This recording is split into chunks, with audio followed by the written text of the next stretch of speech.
Battle-tested, war-ready, the Arizona Wildcats take on March starting very, very soon. Let's break it down.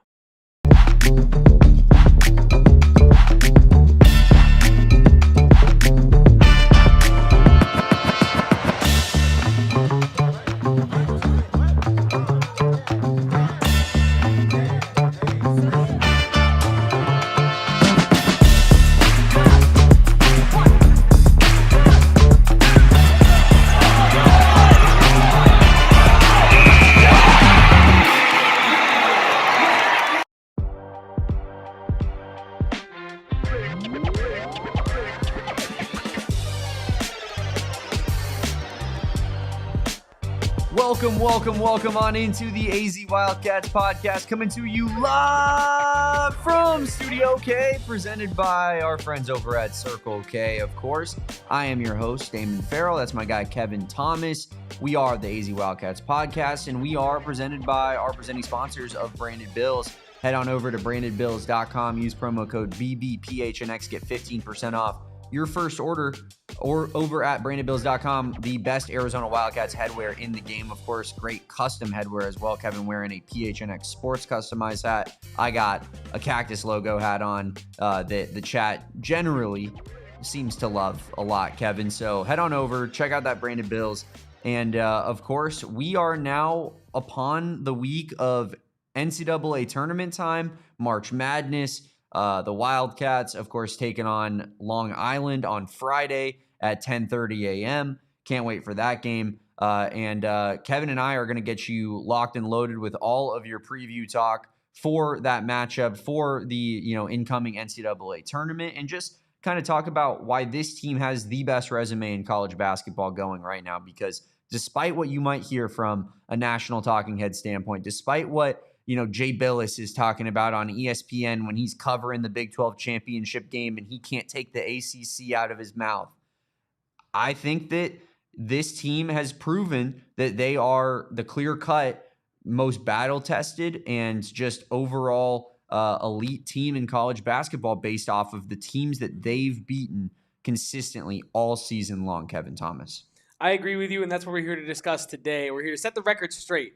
That regardless as to what happens in the NCAA tournament, entering the tournament, there's no team more tournament ready than the Arizona Wildcats. That is a flat-out fact. No matter which way you look at it, I know that you're a flat idiot if you disagree. A flat idiot. But if you think that the Bart Torvik, the net, the Ken Palm, all that combined, I think it has Arizona at third in the country, which is very, very good. And I'm not here to be like, we should be 2, we should be 1. But I think if we were to do a battle-tested metric, 3DMK, get on that. Get a battle-tested metric going. Make your own. Make it a famous thing. But if we were to do that, however you would even quantify it, I don't know what the math going into it. It'd be like road, neutral site stuff, conference strength of schedule, road strength of schedule. It would be so many things getting down into one metric. But the eye test tells me that what Arizona has gone through this season in the Big 12 Conference has them more prepared for a tournament setting where it's one-game elimination, you don't get another shot at this team, than this year. There's no other year that's prepared you better. Last year, great job of preparing you for the tournament. However, you did not necessarily show mastery through those tests on the way to the tournament. This year, you've been tested from game 1 to game however many, 33 that they played, whatever it is. They're tested the whole way through, but most importantly, they've won. They've passed the test with flying colors here and there. You have 2 losses, one on the road in Fog Allen on Big Monday, one at home against JT Toppin and Christian Anderson with Texas Tech. You should have probably won that Texas Tech game. We can argue till the cows come home about that or whatnot, but you lost those 2 games. Arizona passed every test outside of that, and even in those tests played really well. This is the most battle-tested team for my money. What does arguing till the cows come home mean? It means that you could argue from sun up to sundown when you send the dog out and the dog brings the cows back. So you could spend all day arguing. They're out there grazing. They're out there eating grass in the sun, living the best simple life that they can. Shout out to Ayrton. But we spent the whole day arguing. Just Missouri things. It is just Missouri. You know what I mean? But yeah, you could argue all day. Taste of Missouri Kevin right there. You could argue all day about that, you know? That's I think that's got to be added into the get over the skis. It does. Argue till the cows come home. I think I might say that more than out over my skis. Yeah. And Kevin, you know me. I will argue until the cows come home. I think that phrase was invented for you, bro. It literally might have been coined in 1999 on August 2nd. Like the day I was born, they were like, we got to come up with something because we already know this kid is going to be disagreeable. But yeah, I mean, again, you're splitting hairs, as you said, Kevin, between Duke, Michigan, Arizona, right? Like you look at the ratings of these teams, whether, you have whatever order that you have those teams in, you can't argue that there is a clear-cut top 3 teams in college basketball with a very, very distinct drop-off after those 3 teams. But that being said, I look at the resumes of a Michigan, I look at the resumes of a Duke, and I say to myself, that's not what Arizona just went through the entire season, right? Like, compare the schedules, compare the teams that those teams beat, look at the best wins of each of those squads, and you're not going to see the same caliber of teams here, Kevin. I mean, when I'm doing our show tweet in lead up to this topic and kind of getting into this show, Arizona beats number 4 on the first game of the season. Arizona beats number 5 twice on the back end of the season. Arizona beats number 6 twice in the back end of the season. And Arizona beat number 7 in the front of the season. So if you're keeping track at home, that's numbers 4 through 7 have all gotten the belt from the Arizona Wildcats this year. They all came at different times of the season, some earlier, some later, doesn't matter. The best teams in the country are playing Arizona and they're losing consistently. Then I got to go down, of course, obviously to Kansas at 17 until I find the next opponent that Arizona played. Then, and obviously split there. Then you got Alabama at 18. Arizona destroyed Alabama. Then you got Texas Tech at 20. Arizona loses to Texas Tech. But most of the teams in between that 8 to 25 range, those are the teams that Duke and Michigan played, right? The 8 through 25 teams, those are a lot of ACC, Big Ten, SEC schools. But the teams that Arizona played and beat are in the top 10. They're 1 and 2 seeds in this NCAA tournament. And so it's just this entire argument of what do you value more? Beating the top level teams in the country consistently, and then maybe also beating the teams that are not very good on your schedule by a certain amount of points that the math doesn't particularly love, or, beating the teams that are in the teens here in the rankings, and then also just destroying the teams that are on the back end of your schedule. And then the metrics will say all of a sudden that team is more battle tested. Their strength of schedule is better because they played a better SWAC opponent than the SWAC opponent that Arizona played in their non-conference. I don't care about that. Yeah. I care about how they performed against these top 10 teams, and no one in the country performed better against top 10 teams than Arizona and Tommy Lloyd. And that's been consistent pretty much ever since Tommy Lloyd has taken over this program. And especially since Tommy Lloyd has entered the Big 12 conference, right? Because you get into the Big 12 and all of a sudden, night in, night out, you're playing every type of basketball that you're going to have to play in the NCAA tournament. Chancellor Johnson was a great guest last night on McHale Madness. If you have not checked that out, Chancellor's been on this podcast. He's been on McHale Madness. I think he's been in every locker room on the West Coast as well as far as NBA things go. He sees these things. He can take it from a bird's eye view in a way that Damon and I might not be able to because we're so locked into the Tucson weeds, right? But Chancellor was saying last night on McHale Madness that what Arizona's been able to do between the non-conference and the conference is beat every style of basketball that you're going to have to play in the NCAA tournament. And he's 100% correct. It's something we've spoken about on this podcast and others as well throughout the season. And I figured we might as well run through it because I sat down and I was trying to think of each type of basketball team that you're going to have to face in a March Madness setting. And I would implore the chat, if we miss any when this segment is over, please invite a different archetype of team that we did not say that Arizona has played and add the team that you feel like fits that bill. And you'll get what I'm saying here in a second. Let's start out with Houston, right? When you've beaten Houston twice, once on their own floor without Koa Peat, once in a Big 12 title setting with everything on the line, it felt like you've now beaten the physical, well-coached, scrappy team, right, with high-level players. You beat the balanced, physical, beat you down, wear you out kind of team. Iowa State, you beat the well-balanced team that has lights-out shooters and a big man that can move the ball, right? A heliocentric team centered around one star with some supporting cast members. BYU handled that challenge twice. pick and roll monsters with shooters around them. Texas Tech. You didn't really pass that test, but you played really well in that game despite the way you faltered down the stretch. I think there's a lot of things to take from that Texas Tech performance. And if you're Arizona, you can learn from the loss and hopefully play better in your next time out against Tech. And not to make an excuse, Kevin, but Koa Peat left that game early on. True. Didn't return. You're not at full strength in that one. And if Koa's playing, or even if Tommy's given a chance to game plan without Koa Peat being available, that potentially goes different in my opinion. Like I think that losing a rotation player like Koa Peat really hurt what you were trying to do in that game, especially when you consider that Ivan Kharchenkov was given the JT Toppin assignment for large portions of that second half. And there was really, that was the driving force behind Texas Tech winning that game was JT Toppin. It was Christian Anderson's first half, if you remember correctly, keeping the minute, and then JT Toppin being unstoppable in the second half. So I feel like Koa being available could have changed that entire math as is. We'll never know, but it's not as if Arizona was operating with the roster that they have operating within the NCAA tournament in that game.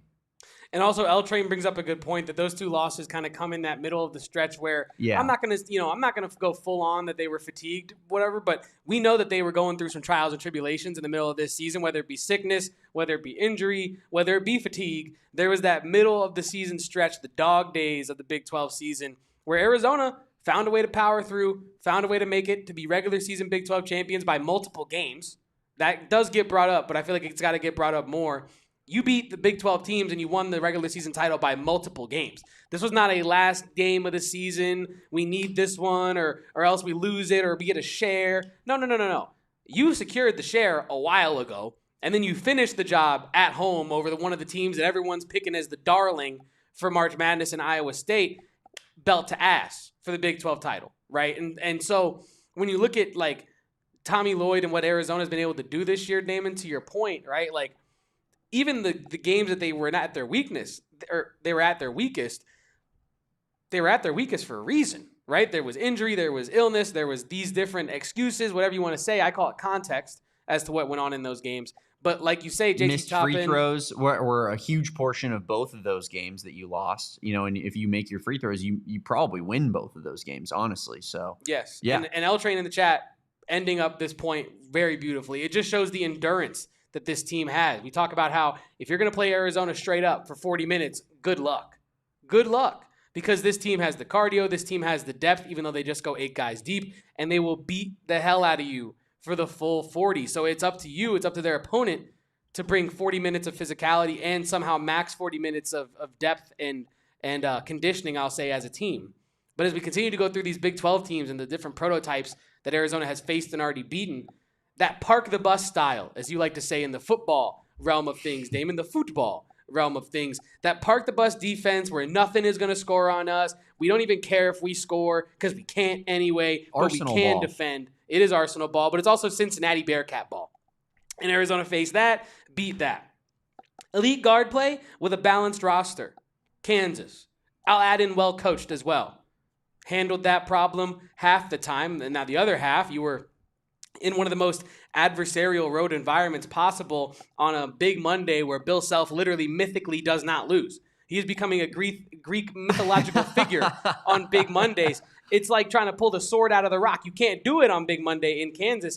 Arizona fell in that challenge. But last team I feel like that they've faced and beaten where a couple teams fall under this umbrella in the Big 12. Scrappy, underdog teams that can catch anybody on any given night. And I think that this, honestly, combined with the physical, well-coached side of things, those are the two most important prototypes that Arizona has shown that they will not get caught up in with the tournament, is those scrappy underdog teams that everyone's like, oh, you can't overlook UCF on the road. They might give you a tough time. Arizona goes into UCF. They win the game, but not without UCF making it close for as long as they could. So same thing with TCU. Same thing to a different extent with West Virginia. They're not nearly as talented as UCF or TCU. But that is the kind of archetype, right? The scrappy underdog. No one's going to pick them to beat Arizona, but hey, if things go their way, they could do it. Arizona's proven mastery over all these different teams. 3MK says Baylor in that realm as well, and I agree. Yeah, I mean, listen, this has been a conversation we've had all year, but Arizona hasn't lost a letdown game, right? Like, I mean, you lose the big Monday game to Kansas, as you say, mythological Bill Self, for, you can't beat him. He's Teflon. Yeah. You lose to Texas Tech with potentially, probably not if we really truly went through it, but like, just speaking off dome, I would say that that's one of the best Christian Anderson times JT Toppin performances that Texas Tech got all season long, with both of those guys hitting on all cylinders, right? It's got to be up there. Granted, this is a Texas Tech team that also beat Duke. This is a Texas Tech team that also beat, wasn't it? Who else did they beat? Houston. Yeah, I think did they catch Illinois too? Let me look it up. I know they played Illinois. That might have been the one that they lost pretty badly. Yeah, I'll look it up while you. I think that was. I don't think they lost badly. I think they lost at the end of the game to Illinois. They did 81-77. They lost to Illinois. Yeah. But they have wins over Duke. They have wins over Houston, Arizona, as well as Iowa State. Yeah, I mean, it's like that's a team that could beat anybody. So, and those two guys were the driving force behind it. And Grant McCasland, as we talked about with Saul a lot, like, is just the type of coach that I think he gets your players playing up to a certain level. Like, he can get his guys ready to go for a big game like this. But Arizona is not losing to, as you said, the UCFs, the TCUs, the West Virginias, the Baylors. It's not a thing. So what would make you think that that's going to start now all of a sudden, right? And I understand, like, people will be like, they're a little bit more superstitious, would be like, you're testing fate right now. But like, Arizona has not lost to a Utah State caliber team all season long. A loss to Utah State in the second round would be a first, or to a Villanova, right? It's not until you get to, I think, the Wisconsin's at, 19th overall in the country right now in the AP poll, or Arkansas at 14th, where you're now in the caliber of Kansas and Texas Tech teams where it is all of a sudden on the line. And it's not to say that, like, you shouldn't win those games. I think Arizona, like, you could potentially be undefeated right now if a couple different shots go in a little bit different way, right? Like, they easily had enough to win both of those games despite losing both of them. But for me, at least, it feels like the first two rounds shouldn't be an issue with what this team has done all season long, taking care of teams that are about the caliber of those squads that you could potentially face off against. And it's going to be in that Sweet 16 third round where you're looking at Arkansas and Wisconsin and saying, okay, now these are the caliber of teams that could potentially take down in Arizona. And also, I will say, Texas Tech's 20th, but that's a team that's probably closer to top 10 if JT Toppin is available. So, like, I don't even know if it's fair to put Texas Tech in the caliber of teams of Wisconsin and Arkansas, because I think that the team that Arizona lost to was better than those two teams. I agree with you, Damon, and I will add this, that we're doing a lot of yapping about the Big 12 being all this and the Big 12 being all that. We're going to talk more about Tommy Lloyd's interview with Andy Katz later in the show, because he had a lot of cool stuff to say in that interview. But I do think that this clip is very useful for this conversation that we're having today. Here's Tommy Lloyd talking about the Big 12 giving him PTSD, but more so just the run that his conference, or his team was able to accomplish in the conference. Sorry. Man, I might have PTSD a little bit, so I don't know how good my recall is going to be. But it was awesome. It's an awesome experience to compete against the best consistently. The other coaches in the league are so good. And, just the adjustments game to game or within the game, it just feels like it's never ending. And then, the league's been able to attract a lot of talented players. So, just felt like every night on the court, you're like, man, I know maybe in the standings they don't look great, but that guy's really good. And so just sorting through that stuff was fun. But, after a while, it kind of becomes your new norm. And you get comfortable, competing at that level, and you actually you really enjoy it. And I think that is a key. We've talked about that all Big 12 season of, like, you cannot take any of these teams lightly in the Big 12 conference, because they will catch you. This team, or any team in the Big 12, rather, I should say, has elite talent for the most part, right? Even UCF, Themis Folks, the guys that they have over there. Oklahoma State has incredibly talented guards that, albeit, did not play last night. But the list of the teams at the bottom of this conference, even Kansas State has a PJ Haggerty. You know what I mean? Like, there is no easy night in the Big 12 conference unless you're a Houston, Arizona, and then you go up against like a West Virginia or a K-State. But still, then, you got to handle business, right? So I do think that Arizona doing what they were able to do in this year's conference regular season and in this year's conference tournament should prove to everybody making a bracket right now, because the hours are dwindling, everybody making a bracket right now should take that into account, that Arizona has played every type of team, and they have come out on the better side of 99% of the matchups this season. Damon and I are going to continue to break down just how battle-tested Arizona is. And I have a question for Damon after our first break here on the AZ Wildcats pod. Leave a like, drink your water, stick around, don't go anywhere. The best way to unwind or get ready for a day of March Madness celebration is with our friends over at Pure Edibles, because this is true. Damon, you can check the log. I texted my girlfriend about half an hour ago, and she was like, hey, what are your plans for tonight? When are you going to get off work? And I said, hey, I get off work at X time, but you want to get on the couch and take some Pure Edibles and watch some March Madness games? Pure Edibles time. Because that's the best way to watch college basketball this season. And Pure Gummies are not covered in sugar like their competitors. They're a real full-fledged candy company offering everything from CBN, CBG, CBD to marijuana-derived THC. Pure Gummies are designed to be ripped or bit in half. That's how me and my girlfriend are going to get down on them later. Probably take that 2-5 piece, just split it in half, have 5 a piece, maybe a little bit more than that. But whatever your desired dosage is, it's really easy to dial in with our friends over at Pure Edibles, and they're all over the Freedom State of Arizona. Go find yourself some Pure Edibles products from one of the over 130 dispensaries statewide. I mean, I love their kicks, but make sure to go check out their other products as well.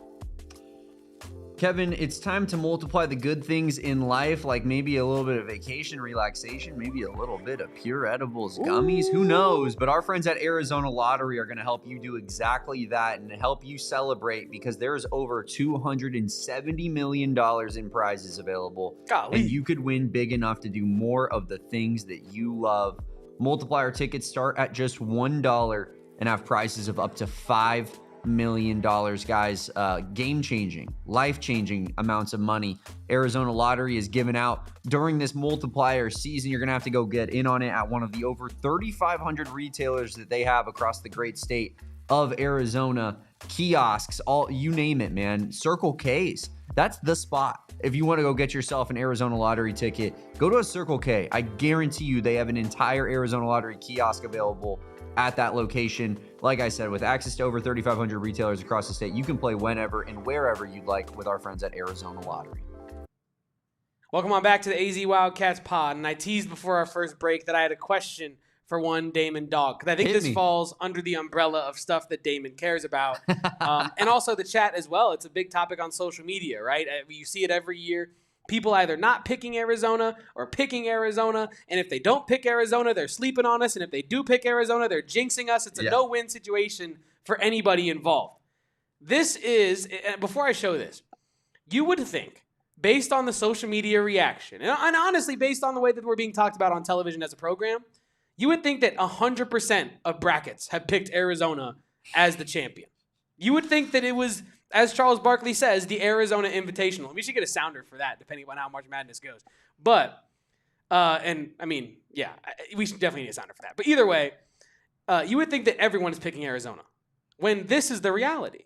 I made my bracket today, and I saw that this, they did the most picked champions, and this is as of the time of me making my bracket probably 2 hours ago. So maybe the things have changed, fractionally. But Duke, 24% of all ESPN brackets have Duke as their champion. 20% have Arizona. 14% have Michigan. And my question to you, Damon, is, do you care at all that Arizona is one of the 3 most popular teams picked?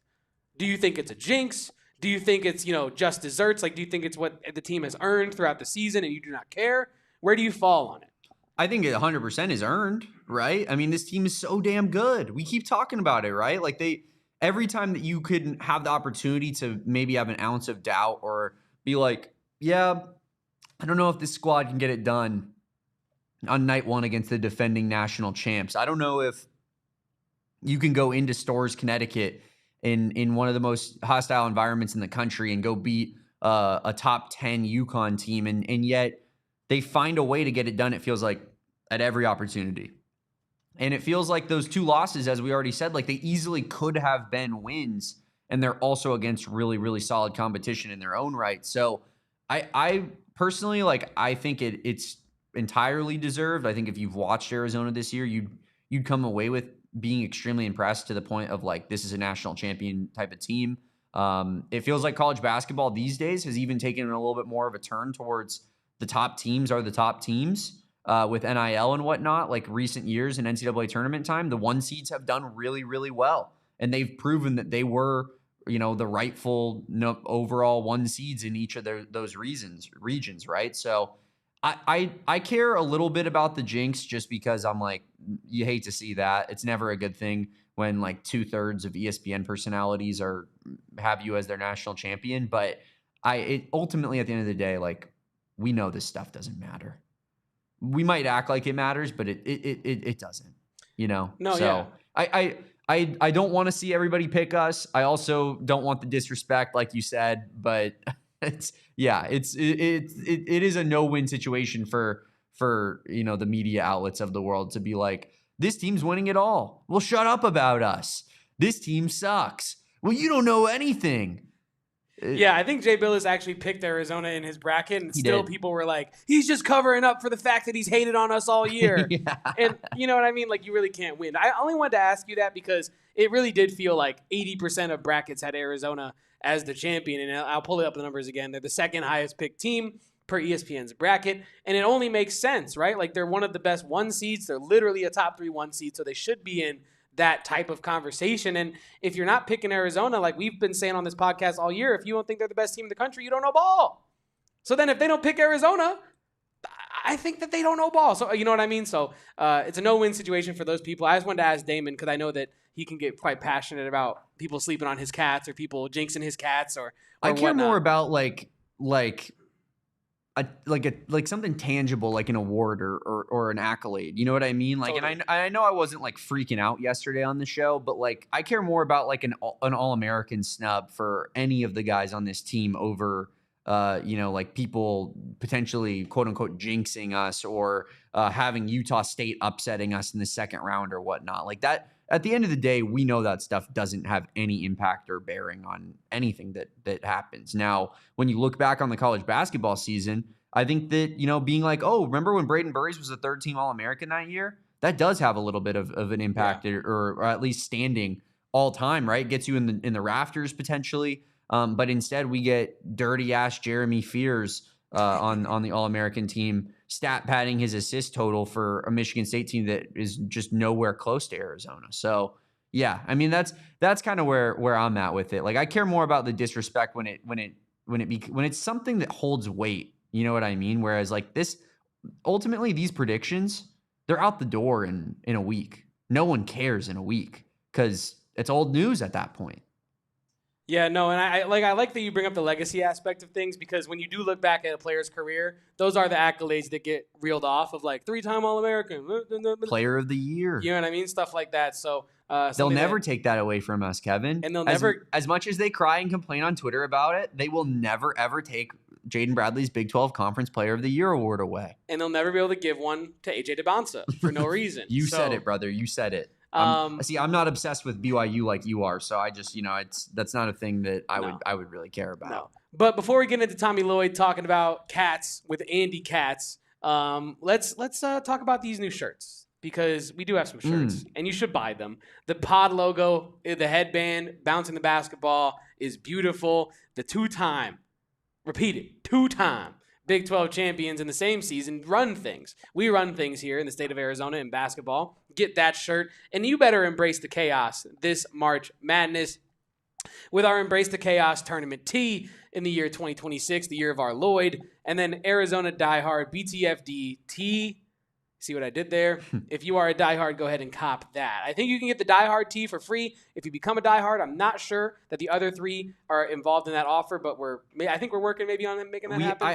I have an update or a little bit of an update. I don't know if Carl's here in the chat today. I know Carl was the one that was curious yesterday, but we'll continue to kind of reiterate this and so that if he's not here today, we can get it across to him. But not a shirt. The new shirt's not available with the diehard discount. But if that's something that you guys will make you become a diehard, hit us up. We're gonna make it work for you. Now, like that's a kind of a special extenuating circumstance thing. No, don't say anything to anybody else. But if you are looking to become a diehard and you want to sign up with the Die Hard offer and get one of these new shirts as your free shirt, hit us up. We'll try to do our best to help you and make it happen for you. On the website, not currently allowing you to do that, but again, like we'll try our best to make it work in the long run. So yeah, that's kind of the small business PHNX sports guarantee right there. That is true, and the cool kids do hang out in the Wildcats Die Hard Discord. 3DMK, I say this not joking. We joke about a lot of stuff.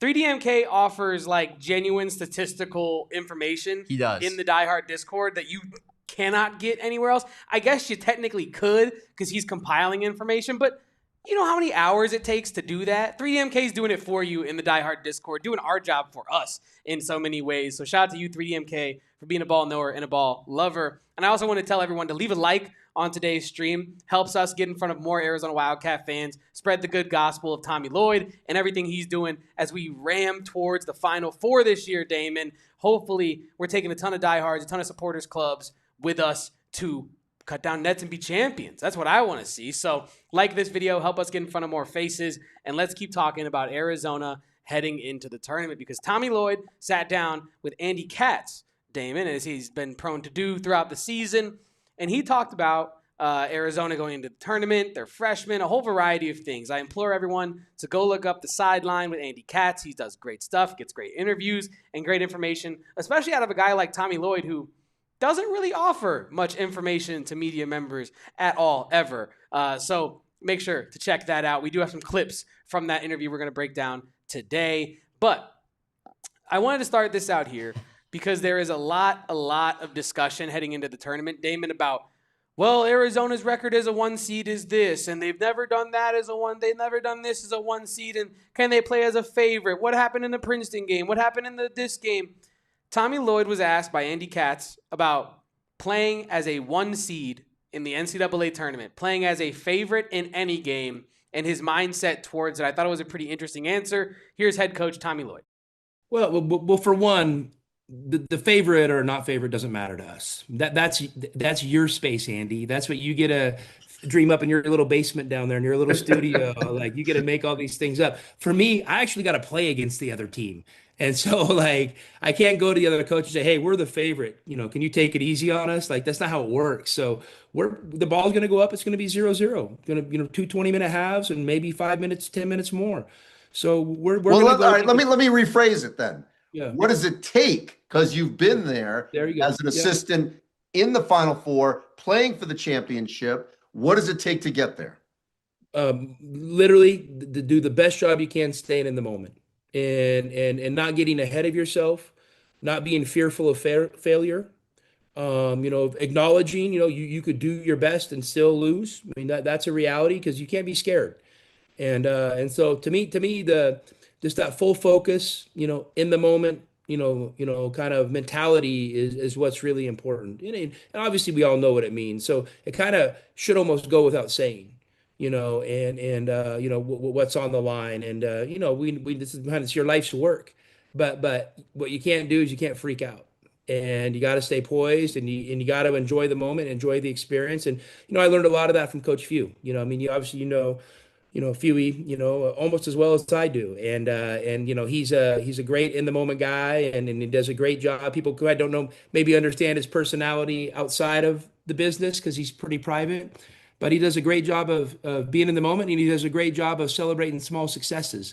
So, I think that's some great things I've observed from him over the years. And, I'm excited. I mean, hopefully I'm more equipped for it now than I was a few years ago. Hopefully I continue to get better as well. And I'm looking forward to having a good practice on Tuesday. That's what I told our guys. I said, all I care about is, after Selection Sunday, I said, let's have a good practice on Tuesday.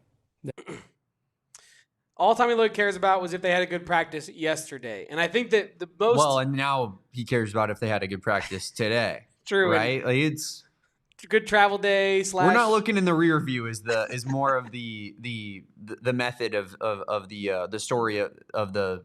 What's the moral of the story? Yes. There we go. That was difficult to come to. Yes, of course.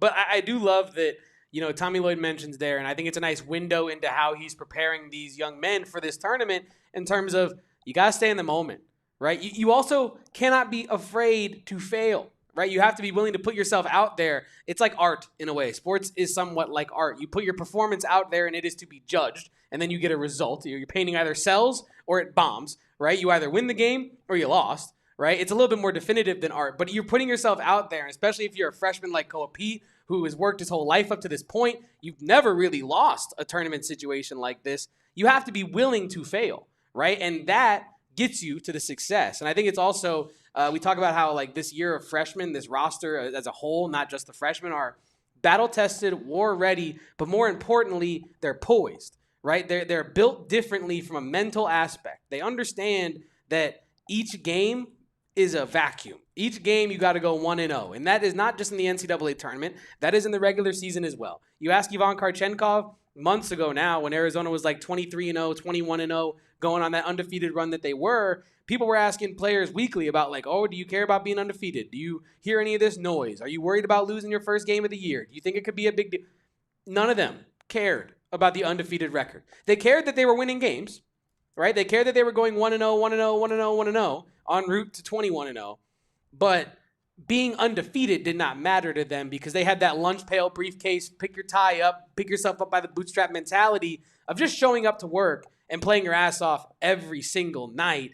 And that's what I love about this year's team, truly. It's the poise, and that when they get into the tournament, I have no worry that the moment will ever be too big for this Arizona Wildcat team. You think Ivan Kharchenkov gives a damn that people are extra loud in Indy if they make it that far? No. You think Koa Peat is fazed by going up against some other five-star who he's probably played against and beaten in AAU? No. You think Bradyen Burries, who has experienced just about as many ups and downs this season as you can between illness and allergy and struggles to start the year and then playing like an All-American for the Big 12 title, these players, like Jaden Bradley, the hard and grizzled veteran that he is, you think he's wavering in a big moment? No. Look what he did against Iowa State. Look what he's done against Clemson. Look what he's done against every single big moment that has faced him. This team has stepped up. And I think that is kind of like a nice window into the mentality of the team. Is like, let's take it day by day. Let's do good today and see what happens tomorrow. And I love that mindset heading into March. Because what you don't want is a team that's like, we're number one. We feel like we're the best. Now all we got to do is defend it. No. You want to keep attacking in March. And I love that mindset from Tommy Lloyd. It's what makes an elite coach an elite coach, right? You know, it's not about patting yourself on the back and being like, wow, what a great season we just had, fellas. Yes. There is an ultimate goal at hand here that is much, much more important than anything that has happened so far this season. And that's not to say that this season hasn't been an absolute masterclass from Tommy Lloyd or a dream for Arizona Wildcats fans, because it certainly has. Like, memories have been made. I was listening to Spears and Ali, and Justin Spears, friend of the program, said on the show, like, this is, like the Jaden Bradley shot against Iowa State. That shot is what you will remember Jaden Bradley's career by. But Ali chimed in with, for now, yeah, so far. Well said. Yeah. And I think that's entirely the truth, right? Like, this season has been great. Jaden Bradley, that is the shot of his career right now. That's the moment. But this team has the ability to take this to an entirely new level in terms of what Arizona Wildcats fans remember at the end of the day. And it culminates with, cutting down nets, making a Final Four, ending this drought that has been so painful for so long. And these guys I think that they're in the locker room, that they are going game by game, but they know the weight that this holds on the fan base and the community here, and what winning and, doing well in the tournament this season with this team would mean for this fan base. Yeah, and Bank in the chat says this team has more composure than previous, better decision-making across the board from each of the fellas than previous teams we've had, and they're 100% correct. 100% correct. Right? I mean, 3DMK was talking about like kind of like potential warts on the season a little bit earlier. Was like, if you squint, maybe that first half against Baylor, also, or first half against Colorado, not first half against Baylor, the whole game against Baylor, but the first half against Colorado. And those weren't the cleanest of performances, but in a way, I think it does go to show kind of what the point that is made here of like, a lot of lesser teams lose that game to Baylor in Waco when that team is trying to get an upset victory over the number 2 team in the country. And they're starting to build some momentum on the season at that point. Plus, Cam Carr is a lottery pick potentially. He's playing out of his damn mind. Then you go play Colorado, same thing. Elevation game. It's Isaiah Johnson's going off, and you were able to weather the storm and end up getting a pretty, fairly comfortable W. So I think that this team has proven all season long that they can take your best punch and then they can go right back with theirs, and their best punch is better than your best punch every time. 100%. And you bring up Jaden Bradley. I think that is very clairvoyant of you. Very good seeing into the future here, because Tommy Lloyd did talk about Jaden Bradley, and I will add this context to the clip that we're about to play. Andy Katz asked Tommy Lloyd about like Jaden Bradley's emergence and about how he kind of worded it in a way that would give you the impression of like, well, Jaden Bradley went from pretty good point guard to player of the year. What happened, Tommy? And this was Tommy Lloyd's response to that. Yeah, I mean, I would just say, Jaden's put on a lot. You say it's for everybody, so it's a little bit of a cliche, but he's put in a ton of work outside of the season, and he's been patient. He's been patient, waiting his turn to kind of be in this spot, and I mean, he's just such a good person, and obviously he's a really good player, and the combination of those two things really allowed him to thrive, because what it did, being such a good person, he allowed for other teammates and younger teammates even to come in and have a seat at the table. And so it wasn't all about Jaden. This wasn't like Jaden's year. It was about the team. And so I'm just thankful that he's getting rewarded for all of it, and all the recognition is happening, because maybe in certain instances you have players like JB that are your leader and your quote unquote MVP, but they don't get the accolades because maybe they're not as quite as athletic as a certain guy, or don't have the same stats as another guy, but they're probably the most important person when it comes to just winning consistently, and he's been that guy for us. That is why he wins Big 12 Player of the Year, because Tommy Lloyd, that sentiment is clearly shared by other coaches and within his own conference of, hey, that wagon that's beating us all night in, night out, that Arizona team, who's the engine of that team? I think it's the point guard who's been leading them in the locker room and on the court for years now. And he's taken this young upstart team of Koa Peat, Bradyen Burries, Kharchenkov, Mo Krivas coming back from injury last year, right, and led them and given them all the space to operate and develop at their own pace. I think we've seen that with Bradyen Burries this year, right? Him starting out with all the pressure. You come in as a 5-star, top 10 recruit, right? McDonald's All-American, all this hype. You got an account called Burries Muse out there before you even play your first game. There's pressure. There's pressure on Bradyen Burries, right? And so for him to come into this season and execute, right, and continue to evolve, I think you have to give him a bunch of plaudits. You have to give the staff a bunch of applause, and you also have to give Jaden Bradley a bunch of credit for giving him the room to do that, giving him the touches to do that. I'm sure he's also instilling confidence in these guys as well. So he plays a huge role in that. We talk about Jaden Bradley being like the closer for this team. I mean, there's maybe no one better in the country in the clutch than Jaden Bradley, and it's been proven time and time again. So like Tommy said, it is nice to see Jaden Bradley get his just due, but he's also been this dude for the better part of a year and a half now. So I do think it's not like this all of a sudden Jaden Bradley shocked the Big 12 conference and showed up and won the Big 12 Player of the Year and stole your girl and went home happy. No. He's been grinding at this for a minute, and it's finally coming to light. I love to see that for Jaden Bradley. No doubt about it. I mean, as Saul said on our postgame the other day, like Jaden Bradley has very clearly and evidently been that dude since the Clemson game. Yeah. In the 2023 tournament, when Kylan Boswell is throwing up all over himself like he just went to a frat party in Tucson. And all of a sudden, this dude who's coming off the bench, who was a good player all year, but not a great player, is saying, "I want it. I want the rock. This is my moment." Caleb Love, guy who's played in a national championship game, doesn't have it tonight. I mean, we know Caleb Love. He's going to keep shooting. One thing about Caleb, he's going to keep shooting. But Jaden Bradley is saying, "No, brother, give me the ball. I want the rock." Like, because I'm actually making shots. He's making 3-pointers. Like, and this dude is stepping up in every big game that Arizona plays in, it feels like, over the course of his entire Arizona career, right? Like, Jaden Bradley is just a gamer. There's a reason he's the closer. And there's a reason that Tommy Lloyd, other Big 12 coaches, might know a thing or two about what they're talking about. Because, Kevin, are you telling me that Tommy Lloyd says, It's not just all down to the box score with Jaden Bradley. This guy is impacting winning at the highest level. And then seemingly Calvin Sampson, TJ Otzelberger, Grant McCasland, Kevin Young, if he belongs in that class of coaches, which he doesn't. They certainly don't agree, right? Because or do agree, I should say, because they're voting the exact same way. This guy is a winner. Stop looking at the box score when you're comparing Jaden Bradley to AJ DeBonsta and being like, well, he averages half as many points per game. Cool, man. It's not about that. It really isn't. Like, the winners matter. I'll let Bradyen Burries describe Jaden Bradley. He's a dog, honestly. He's a dog. That is who that was about. Yeah. Like, we cut that clip, and we're going to use that as a sounder forever until the end of time, until they kick us out of this studio and tell us to never come back. But he's a dog, honestly. It was about Jaden Bradley. They were like, Bradyen, what do you have to say about your team leader, Jaden Bradley? He's a dog, honestly. It's just so perfect. It's that simple.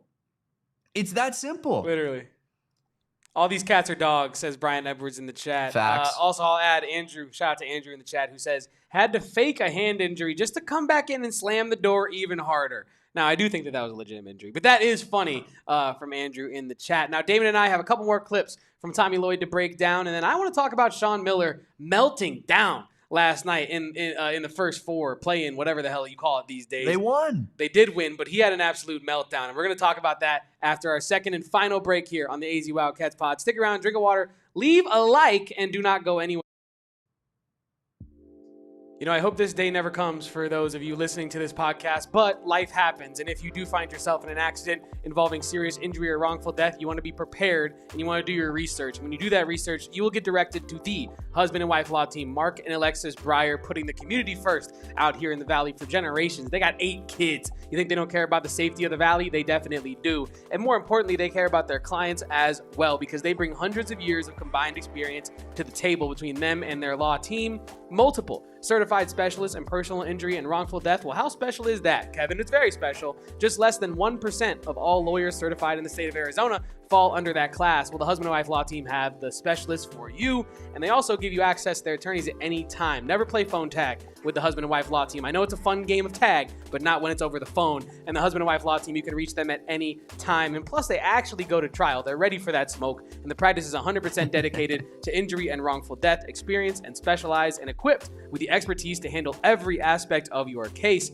Now, of course, nobody can guarantee the outcomes, but they will give you the strengths and the weaknesses of your case, so you're working with a full deck of cards. If you've had a serious injury, call the husband and wife law team first at 602-783-8841, or visit the website in our show notes below. Let them know the AZ Wildcats podcast boys sent you over. And now look, it's NFL draft season, and the only way to kick it off is with our friend Fran Duffy and the draft guy, but he can tell you a whole lot better than I can. If you love the NFL Draft, then this is your edge. The Die Hard NFL Draft Guide is built and based off of thousands of hours of film study, being boots on the ground, Shrine Bowl, Senior Bowl, Combine, talking to scouts, talking to coaches, really getting a feel for where these players are best going to fit and project in the NFL. And we're talking hundreds of players in this class. This is the best draft breakdown Cardinals fans can find. It's all inside Fran Duffy's 2026 NFL Draft Guide at GoPHNX.com. We're talking scheme fits, positions of need, and prospects that are going to define the offseason, setting Michael LaFleur potentially up for success, keeping Monty Ossenfort employed. All right, so what are you going to find in the guide? Well, you're going to find player comps. You're going to find strengths, weaknesses, physical tools, analytics, highlights, analysis from all across the space, everything you need to try and determine who are the best players for your team. You get access to the guide if you're a diehard, and you'll also get access to a couple of individual breakdowns I'm doing specifically for your team. All right, look, if you want surface level breakdowns, you can get them anywhere. But if you want independent thought, if you want thorough breakdowns on all of these prospects, become a diehard, get the guide. Or you can get access to the 2026 guide for just $26. Let's win draft season. Welcome on back to the AZ Wildcats podcast. I hope you've been drinking water. I hope you've left your like. It doesn't look like it, though, because we got about 80 people in here and only 23 likes. So leave a like on this video here today. The likes are a little light, and I will not get a good night's rest without it. Do you want my bracket to go without sleep? Dude, I have my physical bracket printed out as it literally shines like the sun itself, because that's how bright my potential future is by winning that sweepstakes that they have for the perfect bracket. And this Kevin, bracket, I'm banking on it. I've already spent some of the money that you're going to win off that. Is that okay? I hope that's fine. You can see the A. I assume you were going to give me some of the money from the perfect bracket that you're going to win. So I've spent some of it already. Is that chill? I mean, it's not financially intelligent, but sure. I just believe in my guy that much. I mean, this bracket. I mean, I really should hang it here so that it just sits on the show every day with a thumbtack. Yeah, and we should like update it. Like I should cross stuff out, and I should like do all that stuff. That'd be awesome. But yeah, this is my physical bracket. It will be going with me everywhere until March Madness is over. I'm talking the grocery store. I'm talking like, I don't know, Circle K. It will be going everywhere. Andrew says, Kevo, please keep this job when you win the bracket challenge. Andrew, I don't think you understand. If I pull off the first ever perfect bracket, this podcast is going to the moon. People are all of a sudden thinking that I know basketball, and I love that. You know what I mean? So yeah, this is the perfect bracket. You've seen it here first. 3DMK says, Kevo bracket 24-hour live stream. I don't think we can put this bracket on 24-hour live stream. I've had many conversations with this here piece of paper. It is a rabble-rousing hooligan who gets into a lot of trouble after midnight. He says things that you can't say live on air. Exactly. So maybe not the bracket 24-hour stream, but yeah, man, this is my physical bracket. I think shout out to Cole Adams, who gave me the idea to like literally take it everywhere. He's been doing that on his Twitter, and I think it's really, really fun, wholesome March Madness stuff. So this will be going with me everywhere. You will see it here on the podcast. And to finish up today's episode, we're going to keep breaking down Tommy Lloyd clips. What you got? Edgar is asking if there's a PHNX bracket pool. I believe we have a diehard bracket, right? So yeah, if you sign up to become a diehard, we have a PHNX Sports bracket challenge to get in on. But perfect time to become a diehard. Get in the Discord, get some information from our guy 3DMK as we keep talking about. Get yourself a free T-shirt in the process. Hit me up if you like many of those new T-shirts, and of course, get in on this PHNX bracket challenge. 100%. Great stuff. 100%. You know what else is great stuff? The fact that Arizona has the Long Island University Sharks in the first round. I love that matchup for Arizona. And Tommy Lloyd was asked. 100% fins down. No doubt about that. And Damon can start saying fins up again when NFL football season starts, but until then, it's fins down all the way. Become a diehard. Link is in the chat. Winners do get a prize for our bracket challenge. I'm in there. Damon's in there. Totri filled out his bracket earlier. So if you want to put BTA on some Sun Devils who don't know about basketball, this is your opportunity. I wonder where Totri has the Cats going. Final Four. Does he? Yeah, to face Iowa State. No. I think Final Four to face someone, and then they lose, and then Houston wins it all, I think. I don't hate it. And here's what's funny about that is I just scrolled past a tweet, Kevin, from a Kansas State podcast that I follow. That they have some pretty funny tweets on the old Bird app here. But they tweeted picking Kansas to go to the Elite Eight. So either way, I'm happy GIF. And it's the video of the German Shepherd with the butterfly landing on its nose. I am a sucker for that video. I mean, that's what Totri just pulled off. He's like, either my bracket looks good or Arizona chokes again, and I get to tweet about it and rile people up. 100%. This is the favorite pastime of Arizona State fans nationwide. They love sitting down and tuning in for their favorite basketball team in March, and that is whatever team is playing the Arizona Wildcats, because they need other programs to cash the checks that they write. So this is just, it's typical. Get ready for it. Rumors in the chat circulating from Max, I believe, are the origin of these rumors, saying winner of the bracket challenge gets a pod-used Bradyen Burries from Damon. I'll tell you what, if you're an Arizona Wildcat and you guys win the bracket challenge as a diehard, I will get you a Bradyen Burries hat. How does that sound? Free Bradyen Burries on your boy. Extra incentive. Exclusive to this podcast listeners only, because, I mean, you know what I'm trying to say. If you don't listen to this pod, you're just not getting the Bradyen Burries. You know what I'm saying? So, yes, tap in with Damon after you win the bracket challenge. Become a diehard. Become a Supporters Club member. Get access to the closer emoji as well in the chat.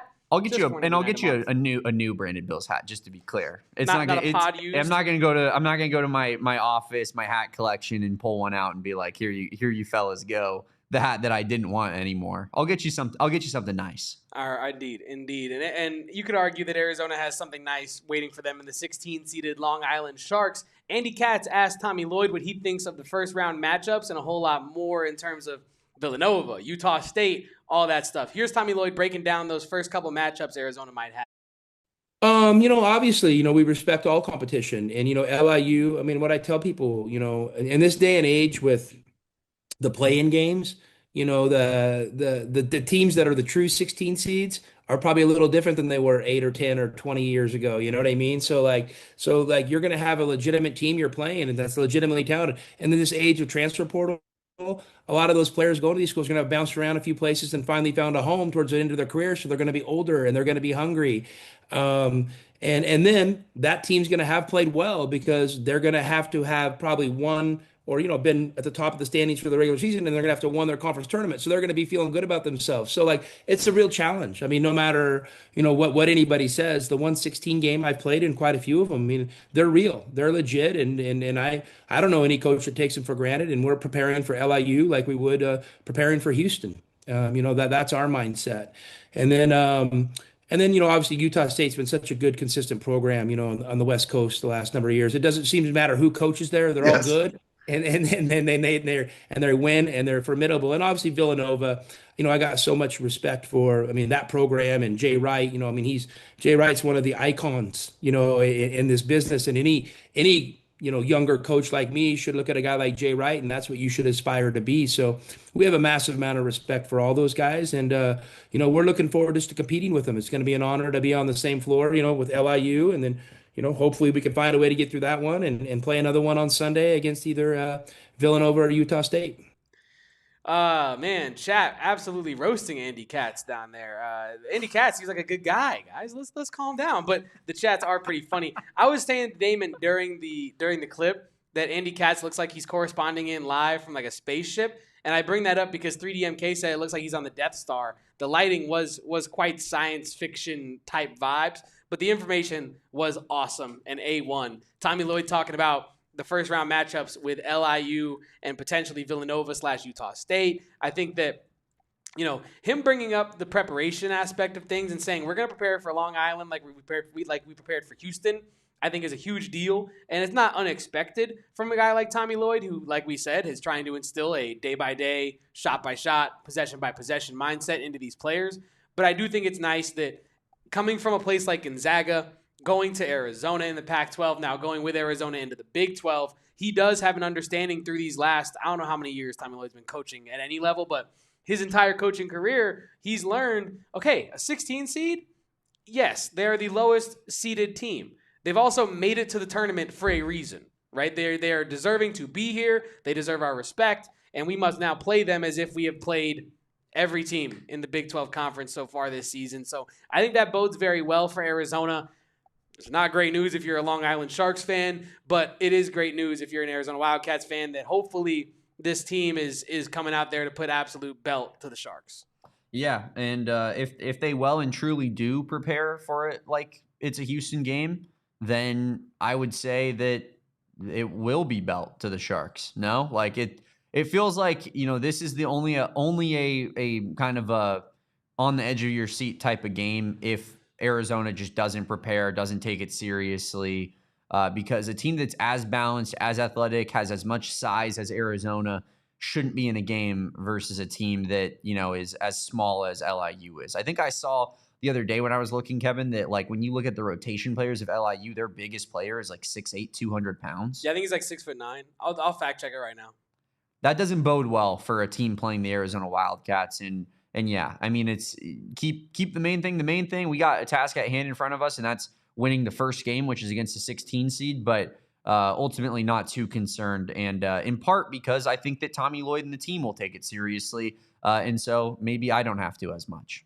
Is that fair? Their tallest player is Shadrach Lassou, 6'8", 200 pounds. That was a solid little and confident pronunciation. Shadrach Lassou. You know what I mean? One like more clip. Nothing but a thing. Nothing but a Shark thing. Andy Katz, we have one more clip from him. He asked Tommy Lloyd about Koa Peat's evolution this season, but more so just the overall readiness of the freshman, and if Tommy Lloyd would have predicted like just how ready his freshman class would be this season. Here's Tommy Lloyd. Well, on Koa, I mean, if you're talking a normal freshman year for what he did, wow. No, I mean, like you was really like changed. Well, come on, who's going to sustain that? Who's going to have a 30-point game? I know. On the first game of play, like he's had an incredible year, and he's gotten a lot better at both ends of the floor. And kind of our recent uptick. I think a lot of it is because, Koa coming back energized and being reinserted into our lineup. And then Bradyen started out a little slower and then really came on, and to me, I mean, if I had a little note in my desk here, that I wrote early in the season and sealed it, I think I would have guessed those two things would have happened because, Koa is physically ready to compete, had played at a high level and just had an incredible motor. And I don't think, college basketball quite knew what to expect until they saw him. And then Bradyen, I felt like he was just going to be a little slower to come to his full potential. And, he just needed a little bit of experience to put on top of his talent. And, but listen, I was watching film this morning, kind of just recapping, our tournament just so I can, still coach and teach our guys. I mean, that's what we're supposed to be doing, right? And I mean, there was one possession where like Kharchenkov threw like a pretty hard pass to Koa Peat. Koa Peat makes a pretty tough catch, gets double teamed, skips it to the top of the key, and Burries hits the three. And I'm like, wow, those guys just did that at that moment, like, unabashedly, like it was normal. And so I think those three guys, are built for what we're doing right now. This is 100% a freshman class that is built for the way that Tommy Lloyd wants to play basketball, and I do think it's a unique group of freshmen. We talk about that ad nauseum, literally till we're blue in the face on this podcast. However, I do think when you get into a March setting and people are building brackets and people that have not watched a lot of Arizona basketball are all of a sudden studying Arizona basketball, they're saying, well, you have three freshmen kind of leading the way. How plausible is that for you to make it all the way? And this is just not your average group of freshmen. It's just simply not. Right? You have Koa Peat, who is a complete physical force, right? He might not be able to shoot the ball like Steph Curry, but I don't really give a damn. He is a force in so many other ways, and he is a hub for your offense, and he can make good decisions out of double teams. He brings a ton to the table. He's won at every level. He's incredibly poised in any moment. No moment's too big for Koa Peat. Ivan Kharchenkov, everything I said applies, except for the fact that he can shoot a little bit, and he brings a lot more to the table in terms of a well-roundedness to his game. Add in his defensive aptitude, you have a real player there. Bradyen Burries, yes, Tommy Lloyd alluded to there, it might take him a little bit longer to get into his stride, but when he hit that stride, boy, he's moving fast. This freshman class is different, Damon, and I love that a lot of people are going to be woken up to just how good this Arizona freshman group has been all year, hopefully as a vehicle through this tournament. Yeah, I mean, I listen, I don't think Tommy Lloyd had any doubts in his mind about what those guys were going to bring to the table this season because, as Tommy Lloyd does, he recruits and shoots for the stars. He sits there and he goes, oh, what do we need? We need Koa Peat and zero other power forwards would do. We need Bradyen Burries or Elijah Arenas. Oh, wait, we don't want Elijah Arenas anymore? Cool. Then we want only Bradyen Burries to start at shooting guard for this team, right? And now you're seeing exactly why that trust is paid off. And yeah, I feel like, this staff does a great job. We always talk about it, not only recruiting from a talent standpoint, like a lot of staffs can, but they recruit the right personalities as well. And I think Tommy knew exactly what he was getting into with these three freshmen in particular. 100%. Now, Damon, before we get out of here, it's been a packed AZ Wildcats pod today. Always is, brother. Sean Miller and Texas defeated NC State last night in what was an incredible game, an unbelievable game last night. Tremont Mark hitting the Cook Celly. I was talking to Gil after the game. We kind of agreed that the Cook Celly leaves a lot to be desired. What is it? Just cooking. Oh, just a straight cooking? Yeah. For Tremont Mark, what's even the correlation there? I mean, what this used to be, James Harden's. Yeah, that's James Harden back in the Houston Rockets days in particular. That was decent. It was. And I'll add this, Damon. I think Tremont Mark Celly should be the check mark. Tremont Mark hits a big three, game, done. You're done. Dude, walking back off doing it with like a three like that. Yo, come on, man. I'm cooking now. The walk is going and I'm cooking now. Come on. And now I'm saying this publicly. Get me in contact with Tremont Mark's people and I will make him a millionaire overnight. Your people hit up his people. Overnight. We'll figure it out. I don't know why this popped in my head. Maybe just because I'm always thinking about Dwayne Wade at all moments of every day. But why does no one does the in your bag Celly? Yeah, giving out gifts. That shit, that was so hard when D Wade would hit like a spin turnaround jumper and then just walk run back down the court, reaching into his bag and throwing stuff into the crowd. Yeah, that is a classic. That's a good I'm Christmas just in game. my bag. Christmas I'm in game my thing. bag. Yeah, man. I mean, we might need to see that from some Cats in this tournament. That would feed families. Isaiah Johnson hitting that next year in front of a Dwayne Wade sitting courtside with LeBron. I mean, I'm writing a movie right now. I'm writing a movie script. This is beautiful. Andrew in the defending chat. national champions. We got D Wade and LeBron wearing the national championship gear shirts. I mean, cinema. Kharchenkov. Absolute Kharchenkov. Cue the meme. Andrew in the chat saying it could also be the ask for the bill. Selly, like, check please. But I think that's almost like I think people would see that and think he was trying to revive like the what's up, brother? Like I think he would, you know what I mean? Like it's hard to like be like revive. It's never been dead. I think it'd be hard for people to hit a 3 and then do this. You know what I mean? I think it's a lot easier to hit a 3 and then like check it off. You know what I mean? But either way, there was more to talk about from that game. Incredible shot by Tremont Mark at the end of the game. Damon, did you see the Texas assistant coach, who I think is Ryan Anderson? It is. Who ran onto the court. Now, God. me and Noah were watching this game live, and Noah goes, whoa, what the hell? That coach just ran halfway out on the court. And I kind of missed, like in all the chaos, just how far out on the court he ran. I was like, oh, like that's definitely a technical, but they haven't been calling that for a week and a half now. Like you've seen multiple buzzer beaters where coaches run on, players run on, and nobody gives a damn. They don't want to end the game on a technical foul. I said that until I saw the replay where you clearly see he runs out to like the free throw line. He gets really far out. Like it's not just like he left the coach's box. He gets really far out there. And then I don't know if you saw the other angle of Sean Miller seeing that he did that and just about killing him if he could have. If there was not other, it's one of those situations like the Joe Rogan thing where he's like, if John Jones goes in a room with a grizzly bear, who's coming out alive? If Sean Miller went in a room with Ryan Anderson, I guarantee you, just Sean Miller's walking out of that room if they did it right after that game ended because he looked incensed. Classic Sean Miller, though. Yeah, I mean, I listen, and rightfully so. You almost cost the team the season by doing that. Yeah, I'm saying he should have got reprimanded, but it was just crazy to see. The moment, the shot, the running onto the court, the Homer Simpson choking out Bart. That's how it felt. You know, that's literally how it felt. It literally did feel like that. It will not shock people to remember that Ryan Anderson's one season at Arizona ended in a first-round tournament exit. Not to send shots at a guy who was pretty good actually in his 1 year at Arizona. He was probably the best player on that team, but I don't know if winning massive games is necessarily Ryan Anderson's forte. He wasn't on the best Arizona squad in the world. We lost to Wichita State in round 1.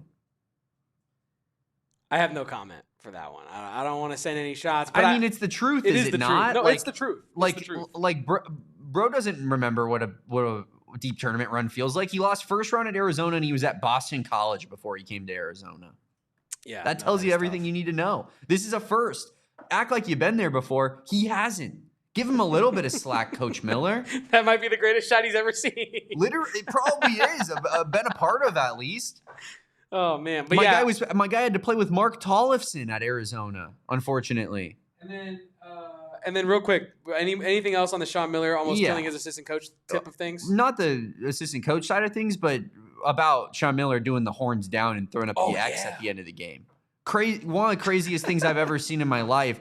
You're the coach of Texas, and you're somehow not. I think because I'm trying to get into Sean Miller's headspace here and be like, what was going on? What was he thinking in that moment? I think he was just mimicking what people were doing in front of him and was like, yeah, these people who are saying horns up, because it was a group of kids, right? Like some of them were saying horns up. They must be on my side. So I'll just, what are you doing? Cool. Yeah, that. But like, it feels like when you're the Texas coach, the one thing that you kind of have to be predisposed to not to recognize is horns down. Yeah. And then, to me at least, it feels like in the moment he realizes I'm doing horns down as the Texas coach right now. Why is this guy doing this to me? Oh, because he's a Xavier fan throwing up an X for you, bud. because I'm an ally. This is my olive branch right here. I know you're not being very nice right now, and you're throwing up a horns down and making me do it and probably going to post this on the internet, but I'm still going to take the high road here because I'm a public figure and go throw up an X for you. Go Xavier. I have no hate in my heart for Xavier. That's what it felt like to me, at least, watching that. But crazy to see the Texas coach like legitimately being like, yeah, horns down, gentlemen. Am I right? Additionally, I'll say this. You and I were talking about it off air. The only crazier ending for that is if he came back later and was like, and by the way, bear down, baby, for life. Yeah, Don't forget. Turn around the corner. Oh, I almost forgot, fellas. Oh, how could I have forgotten my favorite emote? Bear down. Speaking of bear down, throw your closer emotes in the chat to wrap up today's pod as well. Somebody better call the closer because this pod's closing. Damon, let's get out of here. It's been a banger of a show. We'd have games today coming up in 30 minutes. Lehigh and Prairie View A&M on True TV. The one time I'm watching True TV is during March. So tap in with that after our podcast for sure. Not tuning on to some Impractical Jokers. Not your thing? Well, a couple of those guys got some weird cases, so we'll leave that off air. I think just one of them. But yeah. The other guy's a weirdo too. The one guy seems normal, I think. I've seen some YouTube videos about the other guys that don't seem like a good hang. You know what I mean? Mm-hmm. Mm-hmm. But yeah, either way, shout out to everybody in the chat. Shout out to everybody who either likes or dislikes the Impractical Jokers. And shout out to everybody who supports the Arizona Wildcats and are picking them in the bracket. A part of the strong 20.3% of people picking the Cats. I know me and my bracket are a part of that 20%. So yeah, leave a like, drop a closer emote. Let's close this pod. Someone call Jaden Bradley. Closing time. Appreciate everybody for being here on the AZ Wildcats podcast. Carl, please hit me up, or Kevin, or our Wildcats account, PHNX_Wildcats, in the DMs, and we will work on helping you out with that Die Hard shirt. So yeah, Carl, please hit us up. I don't know if you heard our spiel earlier in the podcast. Just don't hit me up on LinkedIn. I don't check it nearly enough. No.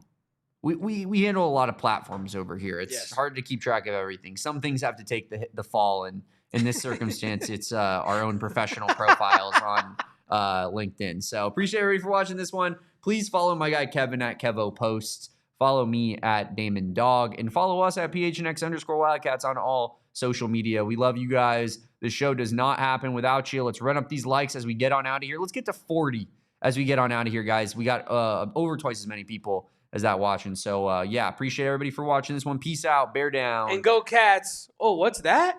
Arizona? Favorites? Let's run it up. Battle tested, war ready. We